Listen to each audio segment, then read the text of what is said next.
Good morning. I am Dr. Rujuta Parikh and I am Associate Professor in Cardiology at UNMICRC Institute of Cardiology and Research Center, Ahmedabad. We will be discussing on evaluation of prosthetic valve function. We will focus mainly on echocardiographic evaluation. So the introduction of valve replacement surgery in the early 1960s improved the outcome of patients with valvular heart disease.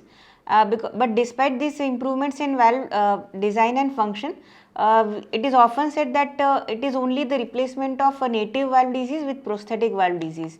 So after a valve is replaced, the prognosis of patient depends on the hemodynamics of the valve, the durability of valve and the thrombogenicity of the valve. So early diagnosis of prosthetic valve dysfunction is essential for reducing patients' morbidity. What we actually look for in a how the prosthetic valve dysfunction presents to us depends lot on the ventricular function, the pulmonary hypertension of the patient, the pathology of the remaining native valve disease, and also certain non-cardiac conditions like any condition improving the exaggerating the cardiac output of the patient, like anemia or say thyroid disorders. The types of prosthetic valves that we have are tissue and mechanical valves. Tissue valves are biological tissues that come from an animal, that could be a heterograft, or it could come from humans, that could be homograft or an autograft source. Otherwise, mechanical valves are non-biologic. They are often made of pyrolytic carbon, polymeric silicon substances or titanium. Here we have a few examples of the valves that are available. A bileaflet valve, as seen in figure A, is a St. Jude valve. Otherwise, a single tilting disc, as seen in B, is a Medtronic valve. A caged ball valve like a Star Edwards is also available. These are types of mechanical valve. And amongst biologic valve, we have stented valves like a porcine xenograft or pericardial xenograft.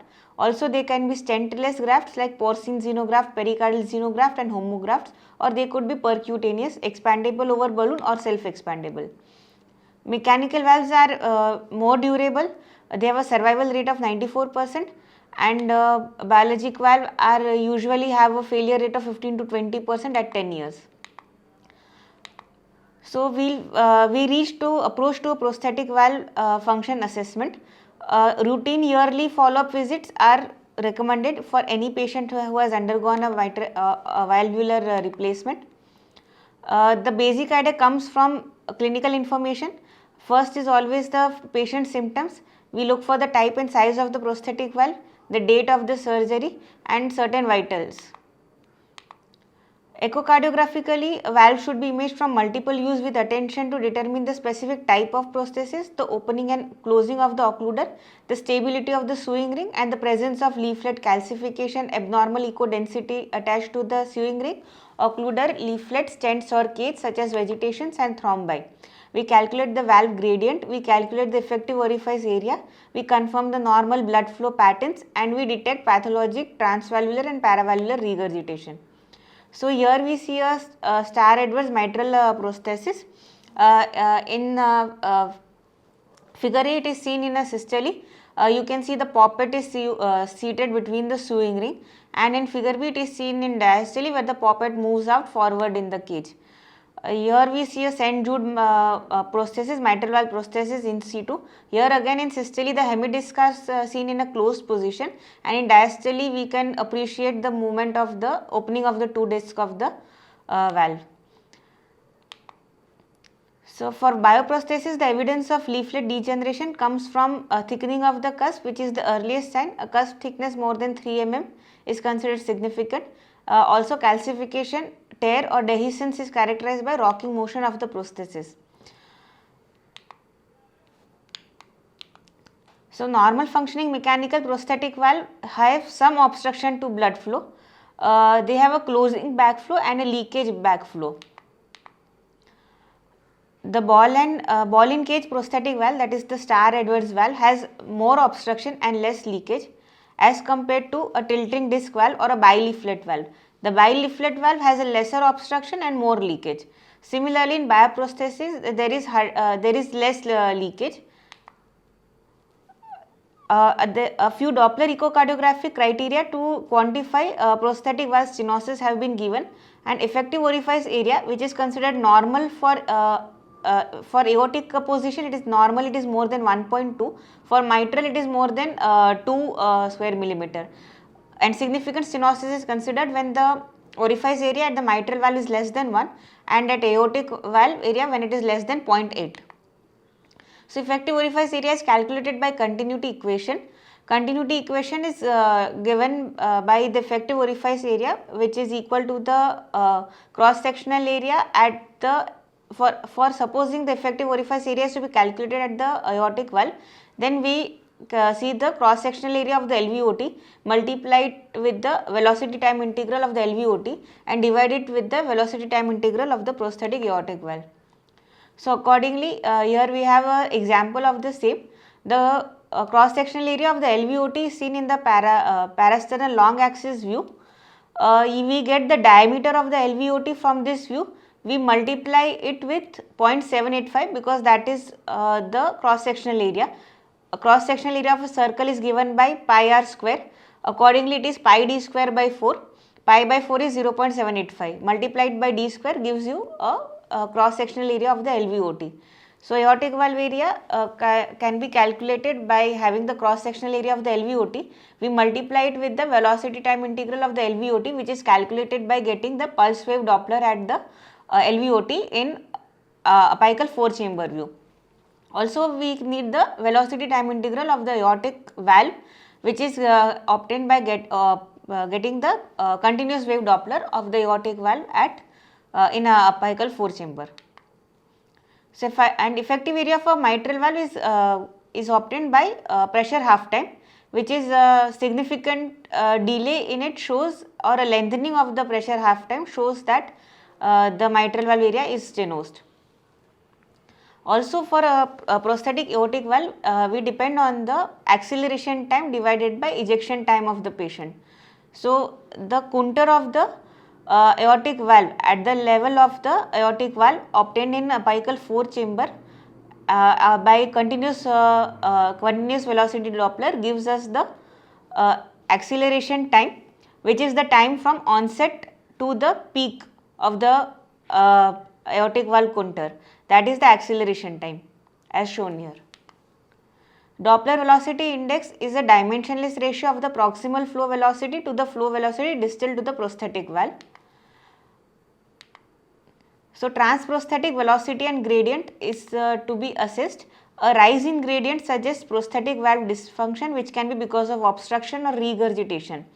In a normal prosthetic valve, we can get because of patient prosthetic mismatch, high cardiac output states or pressure recovery phenomena. So, prosthetic patient mismatch, it is considered significant or severe when at aortic area the patient prosthetic mismatch is less than 0.65 square centimeter per square millimeter, and for mitral it is less than 0.9 square centimeter per square millimeter. So, this is the basic flow chart that we should know at the time of when a patient with signs and symptoms suggesting aortic prosthetic valve stenosis presents to us. Normal Vmax less than 3, or if the mean increase in delta P is less than 20, if the effective orifice area at the aortic valve is more than 1.2 or index area is more than 0.85 square centimeter per square meter, if DVI is more than equal to 0.35, acceleration time is less than 80 or 80 upon LVET is less than 0.32, everything suggests a normally functioning prosthetic valve. Any abnormal valve structure, basically Vmax more than 4, a rise in delta P more than 35 from the previous on follow-up